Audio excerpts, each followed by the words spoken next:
A lot of people still talk about Taylor Swift's rise to fame, and speaking of rise, she shared earlier this summer her new obsession with baking sourdough. And so Paige is live in Oak Cliff inside Kuluntu Bakery to share some tips on how to achieve the perfect rise. And Paige, are you ready for it? You see what I I'm ready for it, and you were talking about friendship bracelets, and we got some right here. I'm so excited to introduce you to my new friend. This is Stephanie Likely Chalklin. She is the owner of Kuluntu Bakery. We're going to be talking about sourdough, and let me just tell you, this is like a whole new world. I didn't know anything about sourdough, but there's all kinds of stuff related to this crusty, wonderful bread. So, you were wearing your cute t-shirt. Yes. So let's talk a little bit about Kuluntu Bakery. Tell me all about it. Yes, Kuluntu Bakery is a nonprofit bakery, and our mission is to co-create a more equitable food system by centering women, humanizing food workers, and building collective power. I love that. Yes. And there's some South African ties to this as well. That's right. We started Kuluntu when we were living in Cape Town. My husband's from South Africa. And Kuluntu means community in Xhosa, which is South African language. That's so cool. All right, so let's begin the process. How do we start? If we wanted to do this at home, where would we begin? Okay, so we are going to begin with our flours. We have 3 flours here. Okay. We have an all-purpose flour, and we have 2 flours from Barton Springs Mill, a whole wheat flour and a rye flour. And we mentioned Barton Springs Mill because this is a nonprofit, and you've got some fantastic partners that are with you in this that really help support your cause. So beginning here, now what's the next step? Yes, okay, so we're gonna put on our glove. Okay, I'm ready. And we are going to add our water to the mix. This is temped out because temperature is really important in this whole process. Yes, so I was reading about this. Like, temperature is a big part of the whole equation. Yes, all right. huge. And you also have to even keep your house at a certain temperature. It makes things easier. Okay, all right, so then what's next? Okay, so now we're just gonna go in with our hand.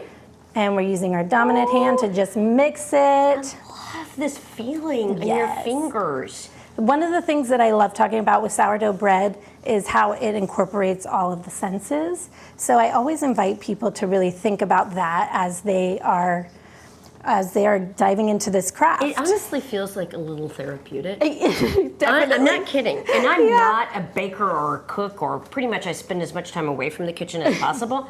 But this is really lovely. All right, so quickly, we got to go through this kind of quickly. Okay, so we're mixing it. The classes are normally 4 hours long. Okay, go ahead. Okay, so now we're going to, normally we'd let it sit for a little bit, but we are going to add in our salt. Okay. There we go. Dump that in, and then we are going to add in our sourdough starter. All right, let's talk about the sourdough starter for just a minute. It has a name, okay? Its name is Flubby, and here is Flubby.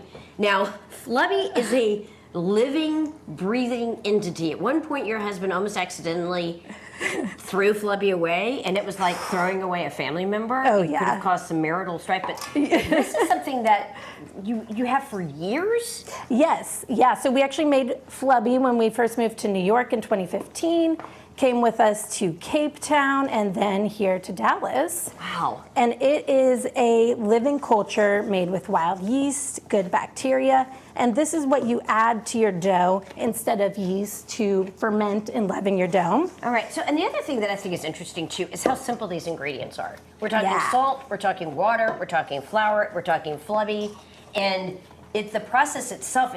It's not something that's complicated. It has a lot to do with time, and it has a lot to do with temperature. Exactly. Okay. Yeah, once you understand the process, it's so easy to incorporate it into your lifestyle. You just have to have, a little bit of knowledge, and there's a lot of trial and error.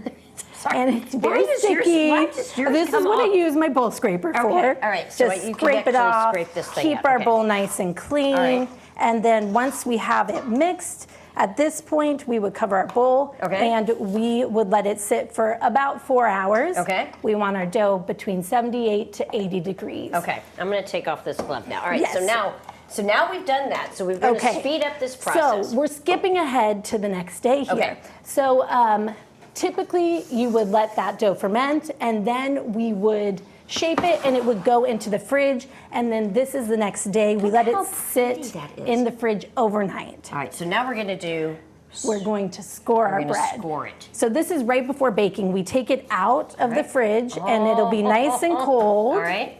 And then we are going to just put a little bit of And flour. believe it or not, we only have like a minute left, and this Woo, makes me very, very sad. We're gonna go quick. All right. We are gonna score this bread. Okay. So just a quick little. Wait, do I do that too? You can do. I'm gonna do this. whatever. Okay. Yeah, do that leaf pattern. Little leaf pattern. Look at this. And while you do that, I'm gonna pull the bread out of the oven that we just baked. Ooh, we're gonna get some bread, my friend. I am feeling a little bready. Now, you also have classes that you do teach here out of your home Yes. bakery, and we've got some exciting news because you're gonna be opening your first brick and mortar That's right. bakery. Oh, goodbye, Brian. Okay, sorry about that. So tell us about that. That's exciting news. Yes, we are opening our first brick and mortar at East Dock, which is by the Dallas Zoo, and it will be a bakery, cafe, and community space where we'll have our events and programming. We'll slice this up really quick. So I want to Yes. take a bite. This has been so much fun. I genuinely am interested in doing sourdough at home. So I am learning something from Taylor Swift, but more importantly from Stephanie herself. I want to thank you so much for this. Thank you Can so I have much. a little bitty bite right Absolutely. now? Before we go? Yeah, let's just tear off some bread. And it is nice and warm and Yep. fluffy. All right. You can find out more information by going to their website, which is kuluntubakery.org. Thank you again. We Thanks. appreciate it.